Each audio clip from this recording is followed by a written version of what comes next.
For countless years, humans have sat around campfires and regaled one another with tales of mythical, shape-shifting beasts.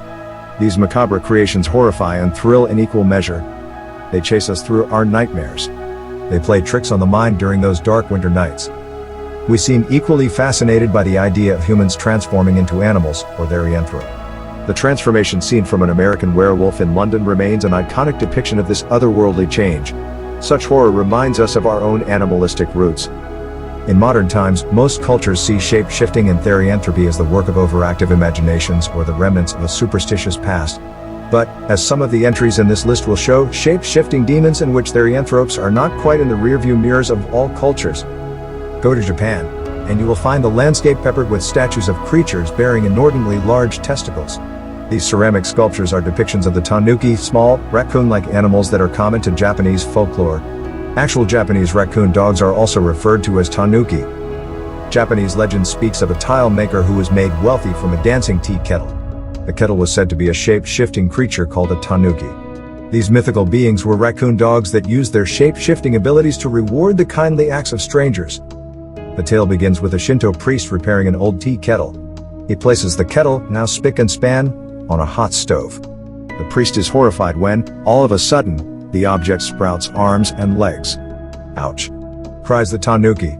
Thinking the kettle is cursed, the priest gives it away to a local tile maker. Now in the possession of a new master, the shapeshifter strikes a deal. It promises to serve as the man's dancing kettle in exchange for his kindness and respect.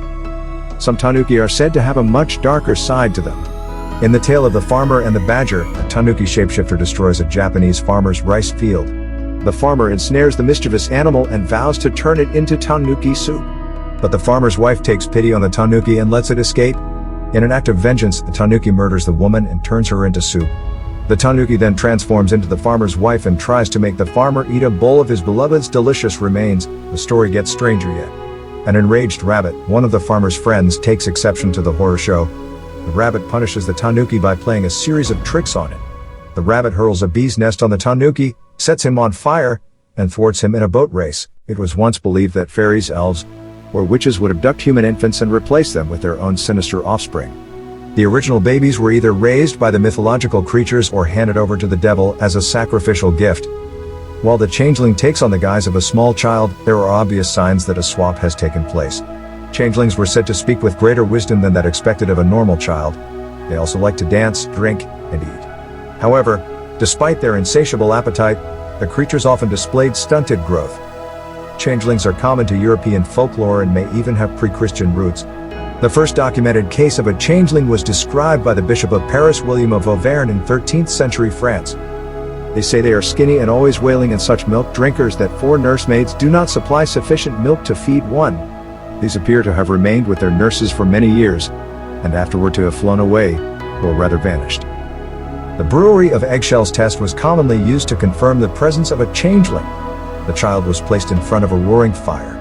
A series of eggshells were filled with water and set ablaze. The display was enough to impress the changeling, prompting it to exclaim, "I have seen the acorn before the oak. I have seen the egg before the white chicken. I have never seen the equal to this." Parents who felt they were the victims of changeling swaps took extreme measures. It was thought the fairies would return the original baby if the changeling was harmed. This meant the counterfeit children were often burned, beaten, or starved. In reality, the changeling was probably just a sickly child.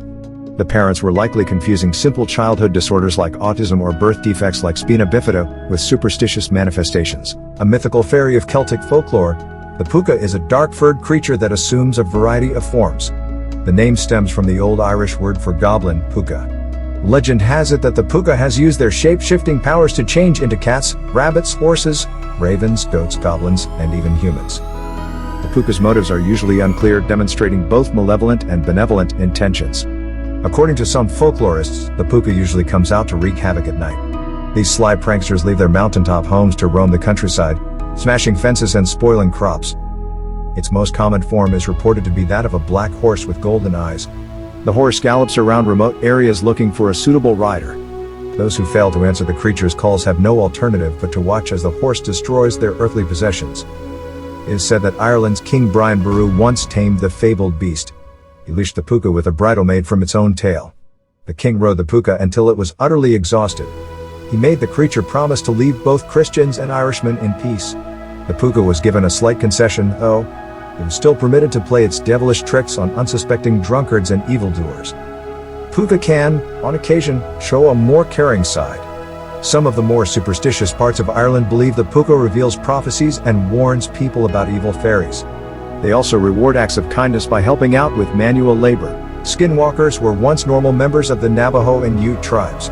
But after embracing dark magic and witchcraft, these former tribesmen ended up traveling a very different path.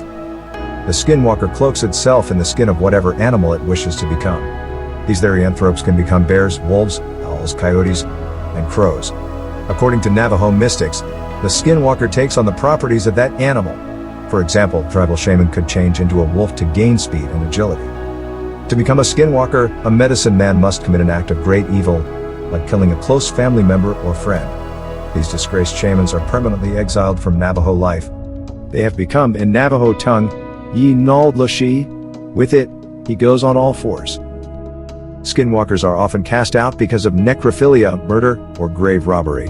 They also play sadistic practical jokes on others. They plant dismembered fingers in homes to lure apparitions and chase frightened motorists in dead of night.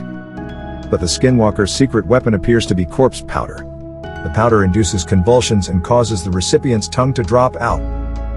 Because they possess such formidable knowledge of spiritual medicine, the Navajo people blame Skinwalkers for death, disease, and famine. Popularized in Korean folklore, the Kumiho, aka Kumiho, is a nine-tailed fox with a penchant for young men. The Kumiho is actually a demon who tries to lure men to their deaths by shape-shifting into a seductive woman. The demon fox uses a magical stone to extract the soul of its besotted victim.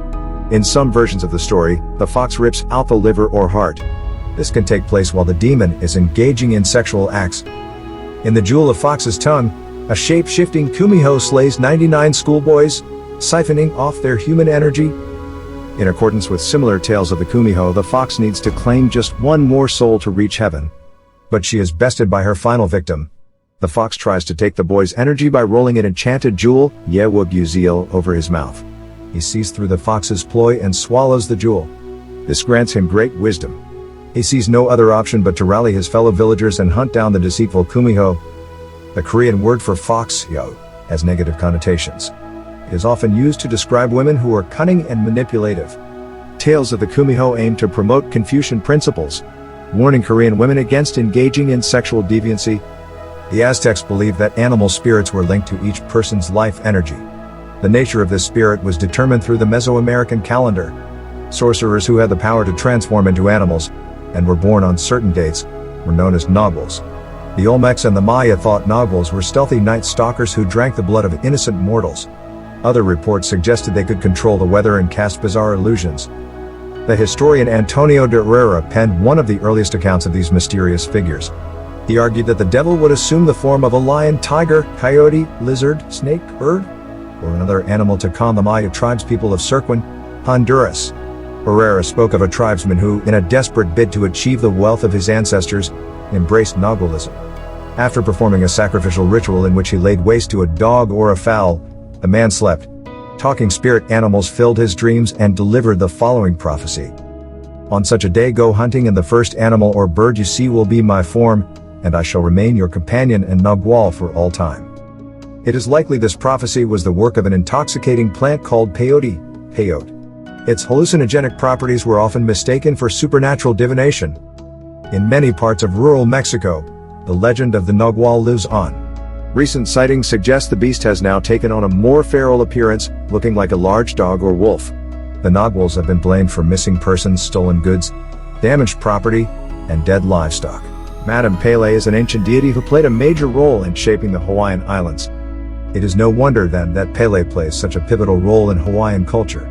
Stores feature her memorabilia. The Hawaii Volcanoes National Park has a large painting of the goddess, and there is a volcanic rock formation called Pele's Chair.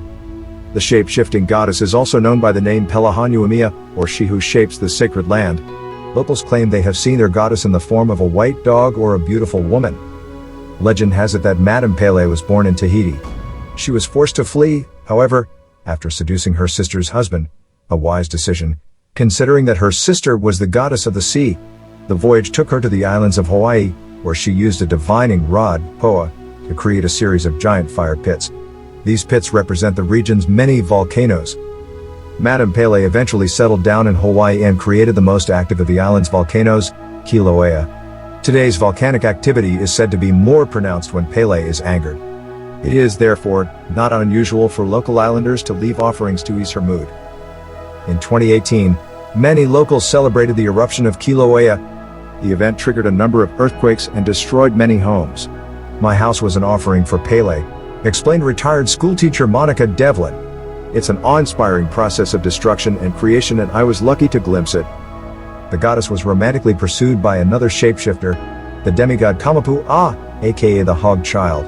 Kumiho could transform into fish, plants, and a powerful human-hog hybrid. Madame Pele was repulsed by the Hog Child's advances, attacking him with a torrent of fire.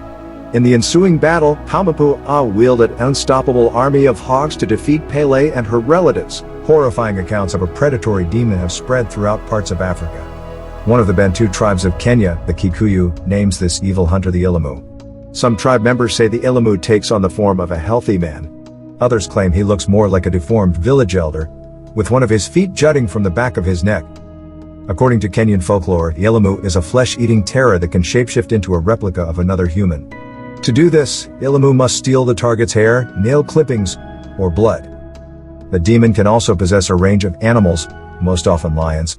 Some African tribes attribute lion attacks to Illamu activity, consulting medicine men for solutions. In 1898, the British Empire coordinated the construction of a railway bridge over the Savo River. A large camp was established near the site to accommodate thousands of Indian workers. This served as an ideal hunting ground for a pair of highly intelligent lions, the Savo man-eaters, aka the Ghost, and the Darkness. The duo worked together to outmaneuver their prey. During a series of nightly skirmishes, the lions negotiated their way around the camp's man-made traps and fortifications. They would then target the slumbering workmen, one by one, spiriting them away into the undergrowth. These attacks went on for months, prompting hundreds of workers to flee. News of demon tigers had spread like wildfire through the camps. The bridge project's overseer, Lieutenant Colonel John Henry Patterson, spent weeks hunting the animals, but they were too clever to fall victim to Patterson's many and varied traps. Eventually, after several direct encounters, Patterson shot and killed the man-eaters. Incredibly, one of the lions took 9 bullets before succumbing to its injuries. On the Indonesian island of Bali, the witch widow, Rongda, reigns supreme. She uses a formidable cult of child-eating witches to terrorize the island's superstitious population. Together, they are known as the Layak. During the day, the Layak blend in with the crowds. It is only after sunset that the Layak reveals its true form. They spend their nights desecrating grave sites, looking for body parts to steal. These organs are used to craft a magical concoction that grants the Layak its shape-shifting power. Layak can transform into monkeys, goats, lions, or other animals. If that was not bizarre enough, a Layak can deliberately rip off its own head. It then flies around, entrails dangling in the wind, in search of sustenance. While the creature will happily feast on almost any animal, it favors the blood of mothers and their newborn babies. According to Balinese legend, Rongda's witch army once waged a war against the king of good spirits, a lion-like beast called Barong. Rongda cast a spell on Barong's warriors, forcing them to fall on their own swords. But the great guardian prevented this massacre by turning his people invincible. Barong used his mighty powers to overcome the witch widow, restoring balance to the Hindu island. The events of this battle are proudly depicted in Balinese ceremonial dances. Many communities throughout the Caribbean still believe in black magic, obia. It is not uncommon to see citizens sporting protective amulets, which are designed to ward off malevolent entities called jumbies. Trinidad and Tobago is no exception.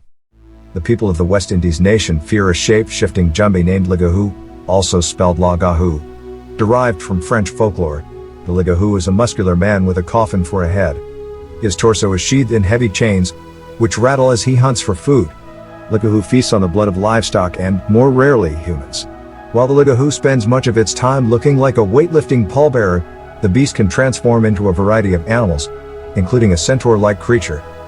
Defeating the Ligahu is no small task. He must be captured and, for 9 long days, beaten with a holy stick. During this rather unforgiving process, the creature will shapeshift into a variety of animals, eventually disappearing in a puff of smoke. The Ligahu's French counterpart, the werewolf loup-garou, is not quite as unshakable. Simply throwing grains of rice into the air is enough to stop this dopey brute in his tracks. Since Luke Guru appears to suffer from obsessive-compulsive disorder, the creature must then spend the rest of the night counting each grain of rice.